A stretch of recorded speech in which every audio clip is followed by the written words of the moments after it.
Question લઈએ. બે સંખ્યાનો ગુણોત્તર 2 અને 3 છે. પહેલી સંખ્યામાંથી 2 બાદ કરવામાં આવે, બીજી સંખ્યામાં 4 ઉમેરવામાં આવે તો ગુણોત્તર 1:2 બને છે. તો આ સંખ્યાનો સરવાળો શું થાય?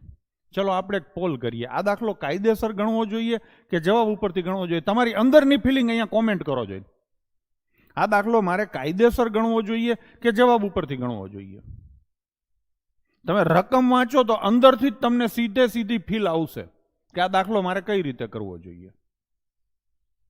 બરાબર ને? કેમ કે કાયદેસર ગણવા જઈએ તો તમને ખબર છે કે બે સંખ્યાનો ગુણોત્તર એટલે આ 2x થાય ને આ કેટલા થાય? 3x. પહેલી સંખ્યામાંથી 2 બાદ કરો અને બીજી સંખ્યામાં 4 ઉમેરો તો ગુણોત્તર આવે 1:2. હવે આ ચોકડી ગુણાકાર કરો ને આવું બધું કરો તો નાટક થાય. બસ બધાને જો એક ધારી કોમેન્ટ છે જવાબ જવાબ જવાબ. બરાબર ને? તો જવાબ ઉપરથી જ કરાય. આ મેં કાયદેસર લખ્યું છે, સોલ્વ કરી લેજો એટલે થઈ જશે. બાકી કરાય અને જવાબ ઉપર. ટૂંકમાં તમને હવે ખબર પડવા માંડી છે કે કયો દાખલો જવાબ ઉપરથી કરાય અને કયો આખો કરાય. જવાબ ઉપરથી કરશું તો હવે ચારેય જવાબને વારાફરતી લઈશો તો પાછા તમે ટણપા કહેવાશો. વારાફરતી નહીં, એમાં વિચારો. શું વિચારવાનું છે? તો કે બે સંખ્યાનો ગુણોત્તર 2 અને 3 છે. એટલે મારી દુનિયા પ્રમાણે એક સંખ્યા 2 હોય તો બીજી 3 હોય અને પૂછ્યું છે શું? સરવાળો. તો સરવાળો હર્ષ કેટલો થાય? 5. 5ના મલ્ટિપલ વાળો જવાબ આવે. એટલે સીધી ખબર પડે કે આ 2 નો આવે.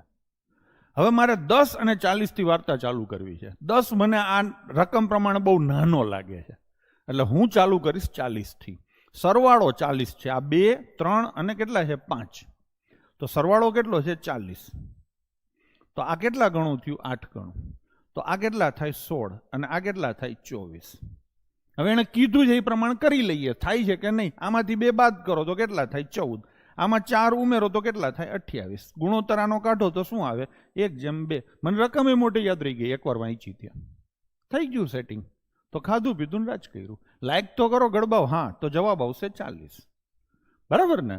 તો હવે તમે આ ગટ્સ ડેવલપ કરો કે એક્ઝામમાં તમને આ ખબર પડવી જોઈએ. આમ વાંચો ને રકમ, ત્યાં આમ મગજ છે ને આમ થોડું ગરમ થવા માંડે. ગરમ થવા માંડે એટલે સીધું નીચે ઉતરી જવાય, એટલે ટાઢું થઈ જશે. બરાબર ને? ચલો